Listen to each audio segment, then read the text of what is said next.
ठीक है बुआ, ध्यान दो। इंटीजर सारा कंप्लीट हो गया क्या? हाँ, इंटीजर का काम ख़त्म। अब इंटीजर के बाद आगे का पढ़ाई चलो देखो, है ना।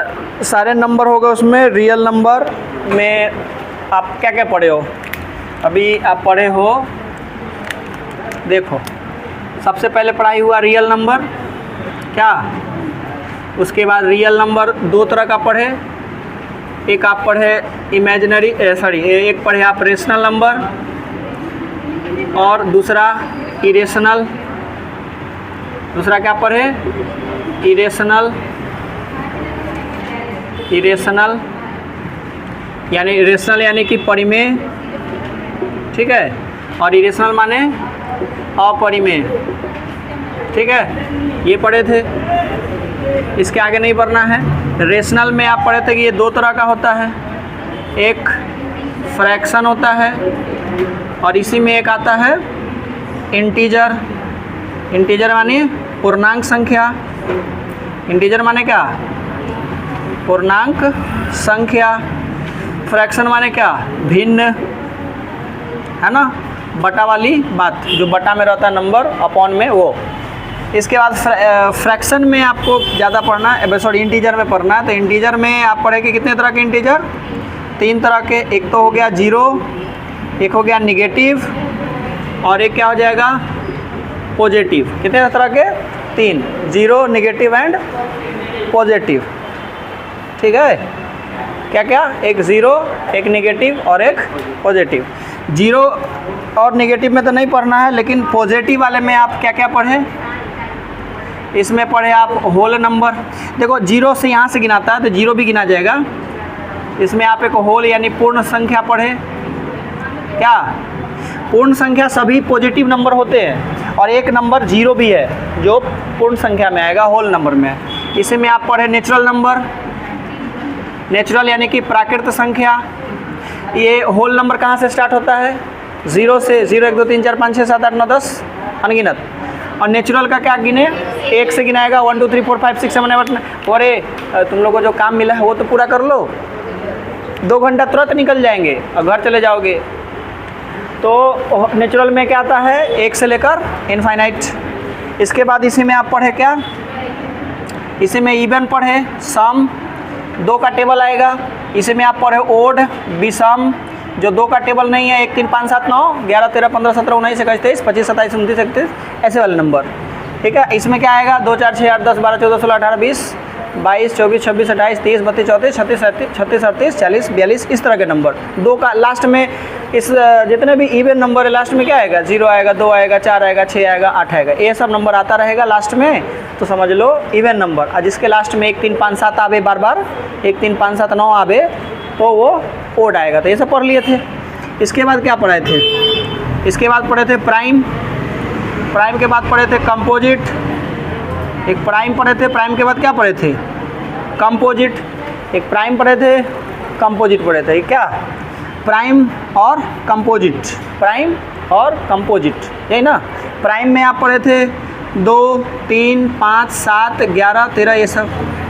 प्राइम यानी अभाज्य संख्या और कंपोजिट मतलब भाज्य संख्या। इसमें आता है 4 6 8 9 10 etc।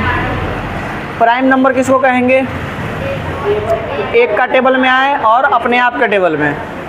और कंपोजिट जो एक और अपने आप के अलावा किसी और के भी टेबल में आ जाता है। इसके बाद एक और बताया था को प्राइम, ठीक है, यानी सभाज्य संख्या, यानी दो संख्याएं, एक भाज्य हो एक अभाज्य हो, ऐसा एक संख्याओं का जोड़ा जिसका महत्तम समापवर्तक यानी कि HCF एक आवे।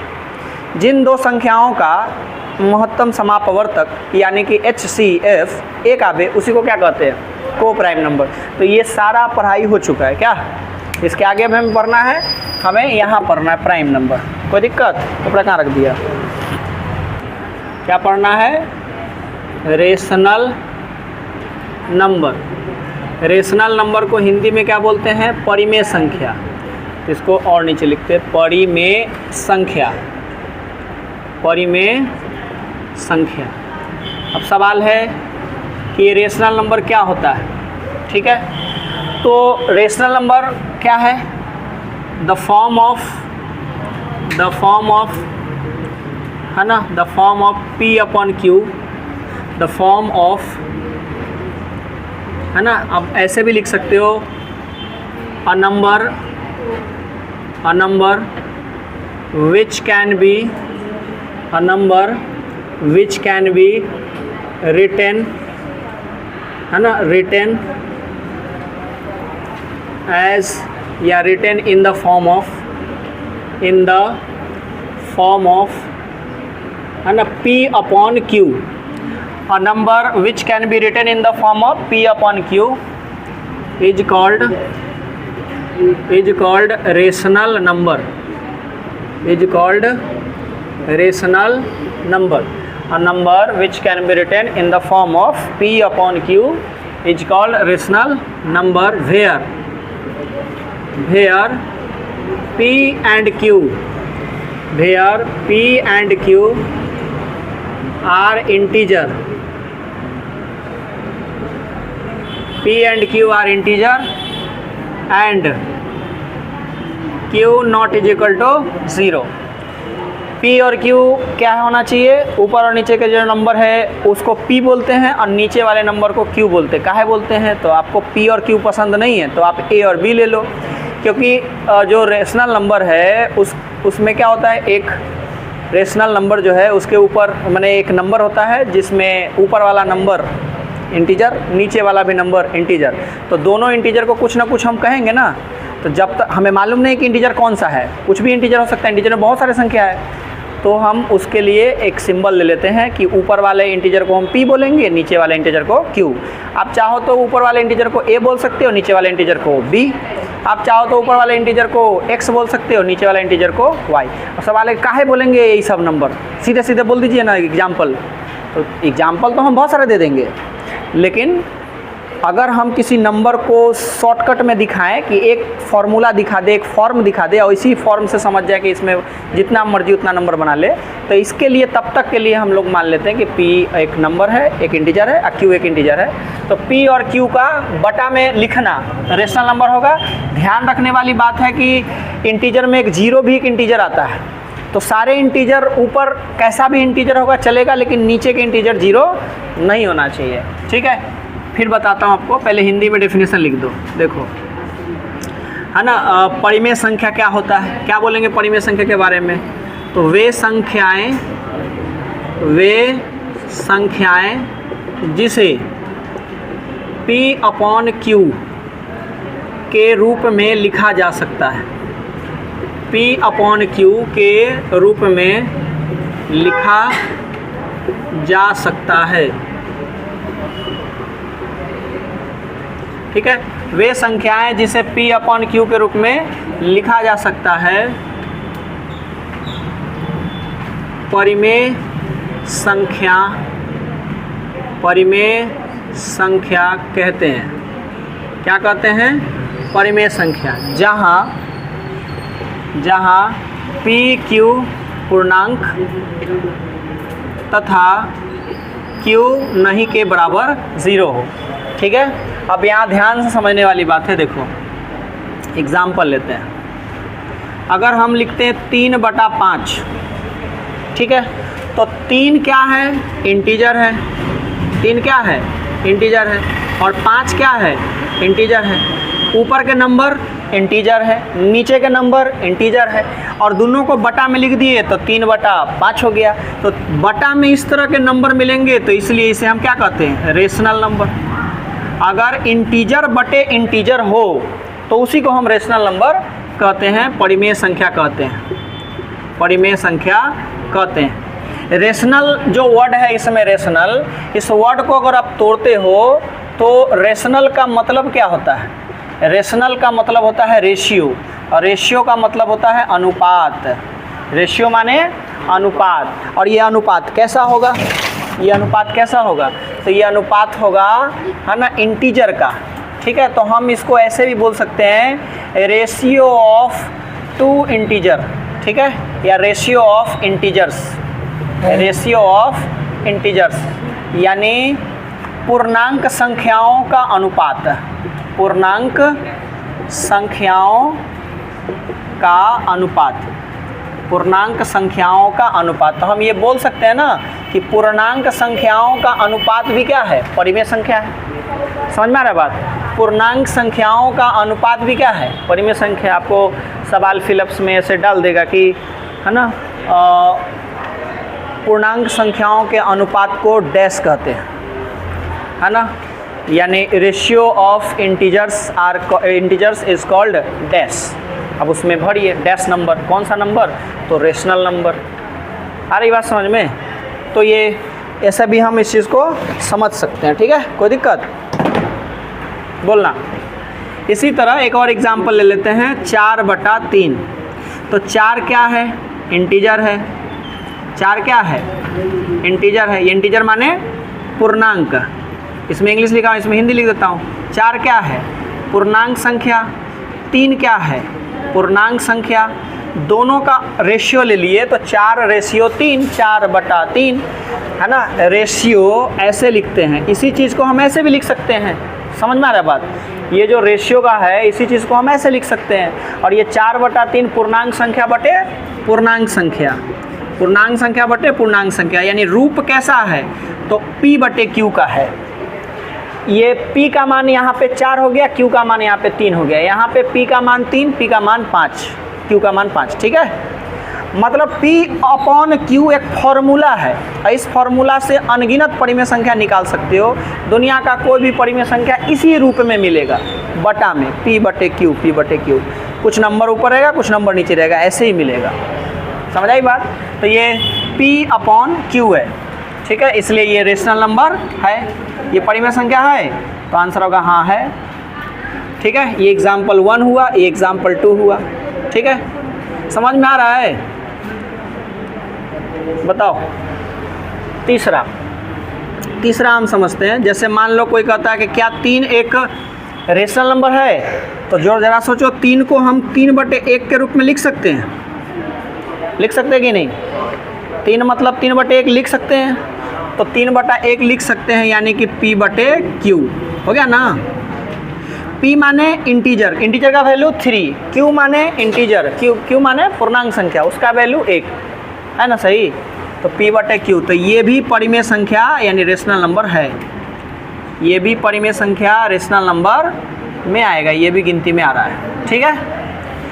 फिर कोई कहता है कि क्या हम 4/4.5 है, क्या इसको रेशनल नंबर हम कह सकते हैं? तो कह सकते हैं। कैसे? 4.5 का मतलब होता है 45/10। नहीं, कैसे?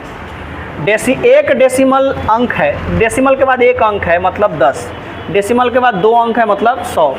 जैसे 4.5 का मतलब 45, तो 4.56 का मतलब क्या होता है, 456। दशमलव के बाद इस बार 2 अंक है, तो नीचे क्या आ जाएगा, 2 को 0, 100, ठीक है। दशमलव से किस में आ गए, दशमलव से किस में आ गए, बटा में आ गए। नहीं आ रहा समझ में? तो 4.5 का मतलब 45/10 होता है। क्या होता है? 45/10 होता है। कोई दिक्कत? और आगे बढ़ते हैं। ये भी रेशनल नंबर है ना, ये भी रेशनल नंबर है कि नहीं? ये भी रेशनल नंबर परिमेय संख्या है। अच्छा, कोई कहता है कि है ना, क्या 0.3 ये रेशनल नंबर होगा? बिल्कुल होगा। 0.3 मतलब 3/10, और ये P/Q के रूप में आ गया। ये भी P/Q के रूप में है, ये भी P/Q, ये भी P/Q के रूप में है ना, सब है ना P/Q। कह रहा है ना कि P/Q के रूप में जो लिख सकते हो, जिस संख्या को आप P/Q के रूप में लिख सकते हो, वो परिमेय संख्या है। नहीं हो जाएगा परिमेय संख्या? तो ये सारे परिमेय संख्या है। ये समझ में आ रहा है कि ऊपर ऊपर जा रहा है? हाँ, परिमेय संख्या समझ में आ रहा है? ये कैसे कैसे नंबर परिमेय संख्या हो रहा है, पता है ना, कैसे कैसे लोग आ गए, कैसे कैसे नंबर आ गए, कैसे कैसे नंबर आपका क्या बन रहा है, परिमेय संख्या। तो आपका पूरा ध्यान P/Q पे होना चाहिए। P कौन है, लड़का की लड़की? कौन है P? P का मतलब इंटीजर, Q का मतलब इंटीजर। यदि किसी संख्या को इंटीजर बटे इंटीजर के रूप में आप लिख देते हो, पूर्णांक संख्या बटे पूर्णांक संख्या के रूप में आप लिख देते हो, तो वो परिमेय संख्या कहलाएगा। अच्छा, ध्यान देने वाली बात ये है, ये जीरो वाली बात है ना। तो यहाँ तक तो ये है एग्जाम्पल। अब रेड मार्क्स समझो, यहाँ से क्या है ये रेड वाला चक्कर समझो। देखो, अगर हम 3/0 लिखते हैं और अगर हम फिर 0/3 लिखते हैं तो ये दो तरह का नंबर निकल रहा है। दो नंबर लिखा मैंने, एक 3/0 और एक लिखा 0/3। ये आ रहा है ना इस पर 0/3, हाँ ठीक है, कटना नहीं चाहिए। 3/0 और 0/3। अब यहाँ पे कन्फ्यूजन है, ये परिमेय है कि ये परिमेय है, कि दोनों परिमेय है? कौन परिमेय है, ये वाला कि ये वाला? देखो, ये अगर हम देखेंगे तो P/Q के रूप में है, हाँ है। ये P/Q के रूप में है तो हाँ है, दोनों P/Q के रूप में है। लेकिन यहाँ के कंडीशन देखो, यहाँ बोल रहा है Q 0 नहीं होना चाहिए, तो यहाँ पे Q का मान क्या हो गया? 0। ये नहीं होना चाहिए। इस हिसाब से ये परिमेय संख्या होगा, ये परिमेय संख्या में गिनेंगे, यानी ये रेशनल नंबर नहीं है। ये रेशनल नंबर है नहीं। अब यहाँ पे देखो, P के मान के बारे में कुछ तो बात हुई नहीं है, सिर्फ Q का मान 0 नहीं होना चाहिए। समझ में आ रहा बात? Q का मान 0 नहीं होना चाहिए। Q का मान 0 से कम रहेगा चलेगा, Q का मान माइनस में रहेगा चलेगा, Q का मान 0 से ज़्यादा यानी कि 2 3 4 5 रहेगा चलेगा, Q का मान 0 से कम है चलेगा, Q का मान 0 से ज़्यादा है ये भी ठीक है, लेकिन Q का मान 0 नहीं होना चाहिए। यानी इंटीजर Q जो है उसका मान 0 नहीं होना चाहिए। समझ में आ गया बात? तो नीचे वाला परिमेय संख्या होगा, नीचे वाला परिमेय संख्या होगा, नीचे वाला रेशनल नंबर होगा, ऊपर वाला रेशनल नंबर नहीं होगा। अब इसमें कोई कहेगा कि सर क्यों, वाई, ऐसा क्यों हुआ? ऐसा हमें 0 से क्या दिक्कत है? जरा सोचो, 0 का ऐसा पहाड़ा पढ़ो जब 3 आवे, तो 0 एकम 0, 0 दूना 0, 0 तिहाई 0, 0 चौका 0, 0 पचे 0, 0 छक्का 0। इंग्लिश में 0 1 जा 0, 0 2 जा 0, 0 3 जा 0, 0 4 जा 0, 0 5 जा 0, G1 भर 0। तो 0 से हम आगे बढ़ पाएंगे कितना भी मल्टीप्लाई कर दे? नहीं। तो रूल है कि 0 से जो टकराएगा 0 हो जाएगा, मतलब 0 से अगर किसी नंबर को मल्टीप्लाई करो वो 0 होना है। क्या होना है? 0। तो 0 का कोई भी टेबल नहीं है जो 3 लाएगा। और ये कब होगा? 0 के पहाड़ा में 3 कब आएगा हमें मालूम ही नहीं। और जब हमें चीज़ें मालूम नहीं होती है तो हम उसको क्या कहते हैं? इनफाइनाइट। 3/0 मतलब इनफाइनाइट। जिसका मान आपको नहीं पता तो वहाँ पे क्या बोलते हो? इनफाइनाइट। और इनफाइनाइट कोई नंबर नहीं है, इमेजिनरी हो गया ये नंबर। ये कैसी नंबर है? इमेजिनरी, काल्पनिक संख्या है जो हम कल्पनाओं में सोचते हैं, हमें रियल में मालूम नहीं है। अब पढ़ाई चल रहा है रियल नंबर का और ये आ गया इमेजिनरी नंबर। क्या आ गया? Imaginary number. तो जब इमेजिनरी नंबर आ गया तो हम पढ़ाई तो रियल नंबर का पढ़ रहे हैं, इमेजिनरी का तो कोई लेना देना है नहीं। इस प्रकार से ये परिमेय संख्या नहीं है, नहीं है ना।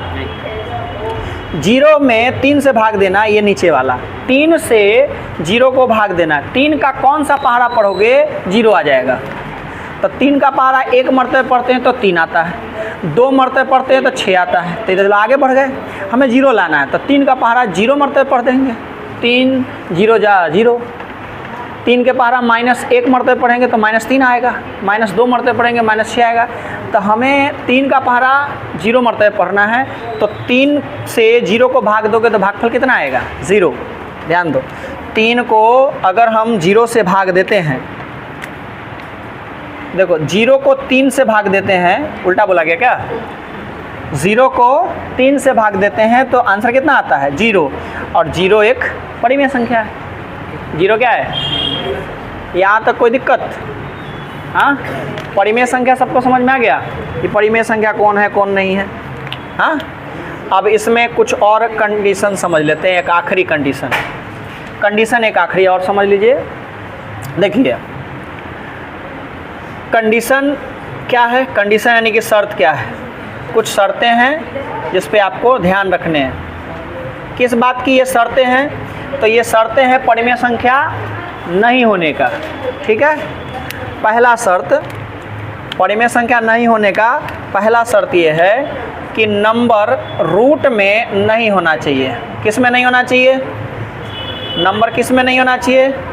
रूट में नहीं होना चाहिए। ठीक है, रूट वाली नंबर कभी परिमेय संख्या नहीं होती है। यानी एग्जाम्पल के तौर पे देखें तो √2, √3, √5, √6, √7, √8 ETC ये सारे नंबर कभी भी परिमेय संख्या होगा नहीं। कुछ नंबर है जैसे √4 का मान कितना आता है? 2 आता है। √9 उसका मान कितना आता है? 3 आता है। तो ऐसे नंबर रूट में होके भी वो परिमेय संख्या है, क्योंकि उसका रियल वैल्यू आ रहा है ना। वैल्यू तो एग्जैक्ट वैल्यू यानी एकदम मान जो है सटीक मान तो आ रहा है ना। तो ऐसे वाले रूट का आंसर परिमेय संख्या में नहीं लेंगे। आ गया समझ में? आई बात समझ में? ठीक। और दूसरा कंडीशन क्या है? तो कंडीशन नंबर 2 ये है कि अगर कोई संख्या इमेजिनरी हो, जैसे ऐसा आ गया, क्या गया? ऐसा। अगर कोई संख्या ऐसे इमेजिनरी हो या कोई संख्या इस तरह का लिखा जाए 3.5786432 लगातार कोई संख्या आता जा रहा है ना, ध्यान देना बोले 6.78 है ना, 9 3 2 4, ये डेसिमल खत्म नहीं हो रहा है, ये डेसिमल ख़त्म नहीं हो रहा है। एक तो कंडीशन ये मैंने बता दिया कि इनफाइनाइट यानी है ना, ऐसे नंबर आ जाए, इस तरह के नंबर आए तो परिमेय संख्या नहीं है। और अगर इस तरह के डेसिमल आए तो इसको भी हम परिमेय संख्या कहेंगे, इसको भी हम परिमेय संख्या नहीं कहेंगे। ठीक है, डेसिमल आए लेकिन ऐसे आए, डेसिमल रेकरिंग तक चलेगा लेकिन ऐसे नहीं आए लगातार कोई नए नंबर आ रहा है, अनगिनत आ रहा है। ठीक है, आ रहा समझ में? तो ये सारे परिमेय संख्या नहीं है। तीसरा पाई, क्या है? पाई परिमेय संख्या है? नहीं है। पाई परिमेय संख्या नहीं है। पाई परिमेय संख्या नहीं है। रेशनल नंबर है ये? रेशनल नंबर नहीं है। परिमेय संख्या ये तो क्या लिखा दिया? नहीं का चिन्ह है ना, ये हैशटैग नहीं है, ये क्या है? Not equal to. तो ये परिमेय संख्या नहीं है। अब जरा सोचो, अगर ये सब परिमेय संख्या नहीं है तो ये सब क्या है? परिमेय संख्या अगर ये सब नहीं है तो कुछ तो होगा ये सब। तो परिमेय का उल्टा होता है अपरिमेय। जितना बात आप परिमेय संख्या में आप पढ़े हो उसका उल्टा कर देंगे तो ये अपरिमेय संख्या हो जाएगा। ये परिमेय संख्या हुआ और ये कंडीशन है ना परिमेय संख्या नहीं होने का। तो परिमेय संख्या नहीं है तो ये सारे नंबर क्या हो जाएगा?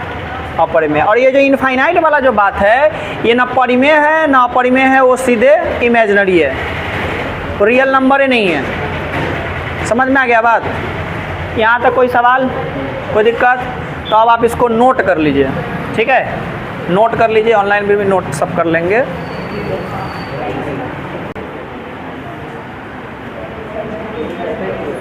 देखो ये हो गया ना कंप्लीट। अपरिमेय का उल्टा परिमेय है। यदि आपसे कोई कहता है कि क्या होता है अपरिमेय संख्या, तो परिमेय का उल्टा बोलना। जिस संख्या को P/Q के रूप में नहीं लिख सकते, number which can not be written in the form of P/Q where Q and है ना, P and Q are integer and Q not equal to 0, ये सब इतना में नोट लगा दीजिए, हो गया अपरिमेय संख्या। जिसको P/Q के रूप में लिख ही नहीं सकते, आप आगे नहीं भी वर्ड लिखोगे तो काम चल जाएगा, है ना। सिंपल डेफिनेशन क्या हो जाएगा? Number which can not be written in the form of P/Q। बस जिस संख्या को P/Q के रूप में नहीं लिख सकते उसे अपरिमेय संख्या कहते हैं। अपरिमेय संख्या में पाई आएगा। अपरिमेय संख्या में क्या आएगा? पाई का हिसाब किताब क्या है? देखो जनरली हम लोग सर्कल या स्फीयर वाला जो चैप्टर बनाते हैं, वृत्त और गोला वाला, उसमें पाई का इस्तेमाल करते हैं, है ना। यानी ये क्या है? ये पाई है। ये क्या है? पाई है। पाई क्या है? परिमेय की अपरिमेय? परिमेय की अपरिमेय? अपरिमेय। फिर इस पाई का मान निकालते हैं तो हम क्या लिखते हैं? 22/7। इसको क्या कहेंगे? परिमेय की अपरिमेय? इसको क्या कहेंगे? परिमेय कहेंगे। क्या कहेंगे? परिमेय। ये है इरेशनल नंबर। पाई क्या है? इरेशनल। लेकिन 22/7 क्या है? रेशनल। तो कहेगा कि जब पाई का मान 22/7 है तो ये परिमेय हो गया और ये अपरिमेय। मतलब कि ये प्रफुल्ल नाम का लड़का है और प्रफुल्ल नाम का लड़का शर्ट पैंट पहन के आता है तो लड़का है, और साड़ी पहन ले तो लड़की है। संभव है क्या ये? हाँ, फिर तो यहाँ पे जब ये साड़ी भी पहन ले तब भी लड़का ही कहलाएगा, मूंछदारी है वो सब दिखेगा तो लड़का ही कहलाएगा।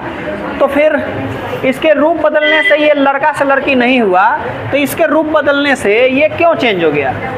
ये सवाल नहीं हो जाएगा? पाई अपरिमेय क्यों है और 22/7 परिमेय क्यों है? तो देखो, पाई और 22/7 में कोई रिश्ता है? तो आंसर होगा नहीं, कोई रिश्ता नहीं है। पाई का मान 22/7 के जैसा होता है, 22/7 नहीं होता है। पाई का मान कोई पूछे तो कितना होगा? 22/7 के जैसा, 22/7 नहीं। यदि अगर मान के चलो कि नंदिनी का शकल किसी और नंदिनी से मैच करे तो क्या उसके माता पिता सेम थोड़ी होंगे? संयोग बस मैच कर गया। तो पाई का मान संयोग बस 22/7 के जैसा है। 22/7 कोई और मान है, पाई का मान जो भी है वो 22/7 के आसपास है।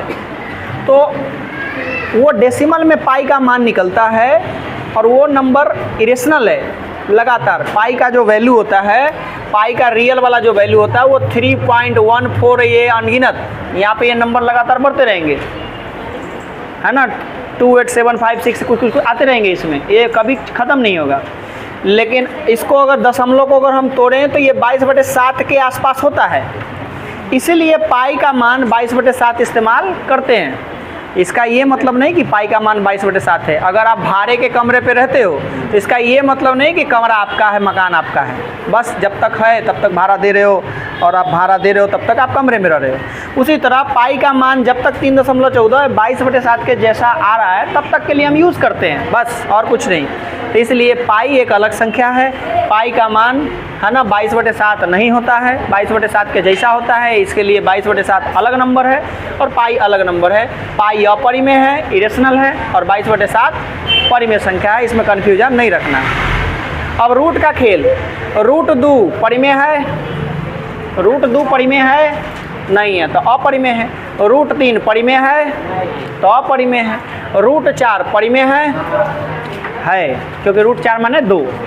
√5 रेशनल नंबर है नहीं है, इरेशनल है। √6 रेशनल नंबर है नहीं है, क्या है? इरेशनल है। तो इरेशनल समझ में आ गया ना। इरेशनल नंबर कैसा होता है? ये दशमलव में, अगर जैसे 3.57 है, 8, 6, 3, 2, 1, 4 कुछ नया नंबर आते रहेगा, तो ऐसे वाले दशमलव को हम अपरिमेय संख्या कहते हैं। ऐसे वाले दशमलव को, तो इस तरह के दशमलव को क्या कहेंगे? तो इस तरह के दशमलव को कहते हैं अशांत, है ना, अनावर्ती। इस तरह के दशमलव अगर मिले तो इसको क्या कहते हैं? अशांत अनावर्ती। ठीक है, अशांत अनावर्ती। लेकिन अगर कोई कहे 3.5 बस, तो ऐसे दशमलव को क्या कहते हैं? शांत। देख रहे हो यहाँ हलचल ही हलचल है, यहाँ पे बेचारा शांत हो गया, एक के नंबर पॉइंट एक खत्म। तो शांत है, ये क्या है? शांत है। या कभी कभी 3.56 लिख के और इस पे ऐसे डैश दे दिया, अभी भी शांत हो गया। तो इसको हम क्या कहते हैं? ये शांत है, ये शांत नहीं है। ये क्या है? अशांत। ये क्या है? अशांत है। इस शांत है, ये अशांत है, ये भी अशांत है। इस अशांत में देख रहे हैं नए नंबर आ रहा है, और इस अशांत में देख रहे हैं कि 2 नंबर के माथे पर डंडा डाल दिया गया है, ऐसा सिंबल डाल दिया गया है। इसका मतलब है रेकरिंग। इसे हम कहते हैं आवर्ती। इसे क्या कहते हैं? आवर्ती। तो आवर्ती, अगर अशांत में आवर्ती संख्या आएगा वो परिमेय है। तो ये भी परिमेय, ये भी परिमेय, ये भी रेशनल, ये भी रेशनल, और ये इरेशनल। ठीक है, नहीं आ रहा समझ में? अगर आपसे कोई कहे कि परिमेय संख्या का दशमलव रूप बताइए तो क्या बोलोगे? परिमेय संख्या का दशमलव रूप बताइए तो क्या बोलेंगे? शांत होगा। परिमेय संख्या का दशमलव रूप शांत, और नहीं तो अशांत आएगा तो कैसा आएगा? आवर्ती। यानी कि इंग्लिश में बोलेंगे रेशनल नंबर का जो डेसिमल फॉर्म है वो कैसा आएगा? टर्मिनेटिंग। और नहीं तो नॉन टर्मिनेटिंग में कैसा? रेकरिंग। नॉन टर्मिनेटिंग में कैसा? रेकरिंग। और टर्मिनेटिंग में, है ना, टर्मिनेटिंग में टर्मिनेटिंग बस। और जो इरेशनल नंबर है वो नॉन टर्मिनेटिंग, है ना, और नॉन रेकरिंग आएगा। नॉन टर्मिनेटिंग, नॉन रेकरिंग, अशांत, अनावर्ती। तो यहाँ तक कोई दिक्कत? यहाँ तक समझ में आ गया? बोलो, आगे बढ़ते हैं। अब हम चैप्टर के हिसाब से चलते हैं। आपका जो एक्सरसाइज है, ये वाली जो बुक है, ठीक है, तो इस बुक का एक्सरसाइज 1.1 की तरफ चलते हैं। जो इंट्रो था इस चैप्टर का, हमने जितना हमें बताना था बता दिया। थोड़ा इंट्रो और बाकी है, तो कुछ बना लेंगे चैप्टर के सवाल, फिर हम आगे बढ़ेंगे। तो थोड़ा इंट्रो कल देखेंगे, ठीक है। आपका मेन इंट्रो हो गया, जिसमें छोटे छोटे क्वेश्चन आते हैं, कौन परिमेय है, कौन अपरिमेय है, ये सब टाइप का जानकारी हो गया, कॉन्सेप्ट आपको आ जाना चाहिए यहाँ तक। अब हम डायरेक्ट आते हैं प्राइम फैक्टराइजेशन पे और HCF LCM जैसे सवालों पे, ठीक है। आई बात समझ में? देखो, अब आपके चैप्टर का एक्सरसाइज 1 बनाएंगे। एक्सरसाइज 1.1 और इसमें पहला क्वेश्चन क्या है? इसमें पहला क्वेश्चन है, फर्स्ट क्वेश्चन है एक्सप्रेस ईच नंबर। ध्यान दो, पहला क्वेश्चन क्या है? Express each number, express each number as a product, as a product of its prime, of its, है ना, prime factor, of its prime factor. ये रहा आपका पहला सवाल, ठीक है। हिंदी में क्या बोलेंगे? हिंदी में क्या बोलेंगे? प्रत्येक संख्याओं को, प्रत्येक संख्याओं को, प्रत्येक संख्याओं को अभाज्य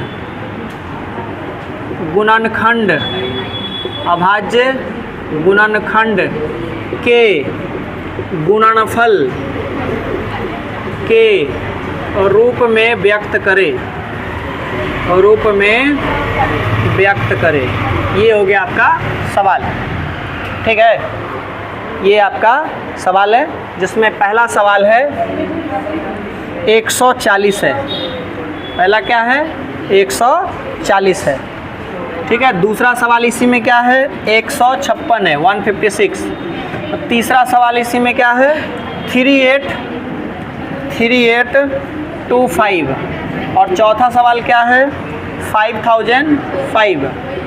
और पांचवा सवाल इसी में है 7429, 7429, ठीक है। समझ में आ रहा है बात? देखो ध्यान सुनो, अभी बाद में पेन चलाना, इधर ध्यान दो, पहले अभी समझो। तो ये रहा एक्सरसाइज 1.1 का पहला सवाल। 2 एक्सरसाइज है, पहले एक्सरसाइज में दम है, दूसरे एक्सरसाइज में छोटा सवाल है, ठीक है। ज़्यादा पढ़ना नहीं है इसमें, बेसिक मैथ। तुम लोग आगे चल के कौन सा मैथ लोगे? Basic, standard? हाँ, सोचा नहीं अभी? आगे की तैयारी के हिसाब से सोचो। आगे मतलब साइंस के फील्ड में पढ़ना है कि मैथ्स के, मतलब कॉमर्स के फील्ड में जाना है? ये आगे पढ़ना नहीं है कॉमर्स का, तो बेसिक लो चलेगा। जिसको कॉमर्स लेना है, अगर साइंस लेना है, साइंस में आगे मैथ लेना है, ठीक है। और साइंस के जगह पे मैथ लेना है, मतलब साइंस में मैथ लेना है, साइंस में फिजिक्स केमिस्ट्री आता ही है और मैथ लेना है, तब तो आपको स्टैंडर्ड पढ़ना चाहिए। यदि आगे फ्यूचर में फिजिक्स केमिस्ट्री बायोलॉजी लेके चलना है और मैथ्स को इग्नोर करना है, तो फिर बेसिक लेके चलो, ठीक है। ये सब आपको अभी से सोच के रखना है, ताकि फॉर्म भरते समय सोचा नहीं वाला ये बात ख़त्म, नहीं तो आप स्कूल वाले भर देंगे स्टैंडर्ड, फिर गीत गाना। क्या आगे समझ में? चलो आगे देखते हैं। देखो ये सवाल है, देखो ये सब बेसिक ही सवाल है, बेसिक मतलब मैथ में ही आएगा। पहला सवाल है 140। आपको याद करो, मैंने बताया था प्राइम नंबर। पहला प्राइम नंबर क्या है? 2। दूसरा प्राइम नंबर क्या है? 3। तीसरा प्राइम नंबर 5, उसके बाद 7, उसके बाद 9 कौन बोला? 11 के बाद 13 के बाद 17 के बाद 19। वो तुम्हारे बिहार बोर्ड में ना आप पूछ देंगे सवाल, इनमें से कौन प्राइम नंबर है कौन नहीं है, ठीक है। तो तुमको एकदम बारीकी से समझना है, क्योंकि तुम्हारा 50 क्वेश्चन आएगा इससे, यानी इन सबको कम फायदा है, तुमको ज़्यादा फायदा है। बिहार बोर्ड में MCQ धर धर के पूछता है, जिनका कॉन्सेप्ट अच्छा है एकदम खटाखट टिक मारेंगे, जल्दी टिक मारेंगे। समझ आई बात? ये समझ में आ गया?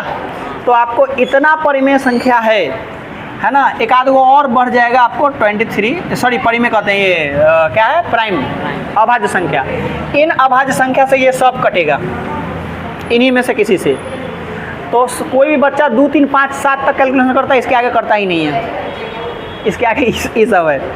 करते हैं कैलकुलेशन। देखो पहला सवाल क्या है ना, क्वेश्चन नंबर 1 का फर्स्ट क्वेश्चन है। फर्स्ट का मैं सॉल्यूशन बता रहा हूँ, क्या है फर्स्ट का सॉल्यूशन, कितना है 140 है, 140 है। 140 को अगर हम प्राइम फैक्टराइजेशन करें तो इनमें के नंबर को चुनना होगा। पहला नंबर क्या है 2, तो 2 से डिवाइड करो कितना आ जाएगा 70, फिर 2 से डिवाइड करो 35। आ रहा समझ में? 35 को आप 2 से नहीं कर सकते, 3 से नहीं कर सकते, 5 से करो। तो 5 से क्या हो गया 7, 7 से करोगे तो क्या आएगा 1, नीचे हर हाल में कितना आ जाना चाहिए 1। बस यहीं पे आपका काम खत्म हो गया। प्राइम फैक्टराइजेशन में जो भी नंबर है वो आगे देखो, तो इससे मैच कर रहा है ना, ठीक है। अब 140 को हम क्या लिख सकते हैं, तो 140 को लिख सकते हैं 2, कितने हैं 1, 2, कितने हैं 2, तो हम क्या लिखेंगे 2 to the power 2। इसके बाद 5 कितने हैं 1, और 7 कितने हैं 1, तो ये हो गया आपका करेक्ट आंसर। ये क्या हो गया करेक्ट आंसर। 10th क्लास के मैथ का पहला सवाल है, आसान है। इसी तरह आगे 156 का बनाओगे, 3825 का बनाओगे, 5005 का बनाओगे, 7429 का बनाओगे, यही है, इतने से बनेगा। अगर यहाँ से फिसल गए तो ना बनेगा। तो आज के लिए इतना ही, बाकी आपका होमवर्क हो गया, ठीक है। इसके आगे क्लास हम अगले दिन देखेंगे, ठीक है। मैथ्स का आज का क्लास यहीं पे रह गया, ठीक है।